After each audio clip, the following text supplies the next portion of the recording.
फवाद भाई, आपने वकार सत्ती का जिक्र किया, आप इंफॉर्मेशन मिनिस्टर भी रहे हैं। मैं कुछ नाम लेता हूँ, आपसे तस्दीक चाह रहा हूँ। अंसार अब्बासी हों, जवेद चौधरी हों, हामिद मीर हों, सलीम साफ़ी हों, समी इब्राहिम हों, इमरान रियाज खान हों, डॉक्टर मोहित पीरजादा हों, कामरान शाहिद हों, कामरान खान हों। ये चंद चेहरे हैं जो सोशल मीडिया पर ट्रेंड बनाते हैं और इनको लाखों फॉलोअर्स हैं, फॉलो करते हैं।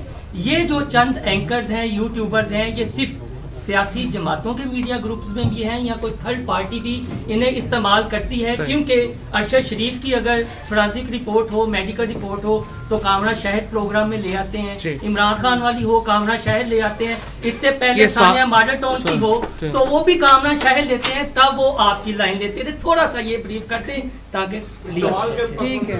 एक मिनट, ये सही बात है। सारे साफियां ना लेना, सारे ना मैं लड़ पाऊँ। Okay, thank you.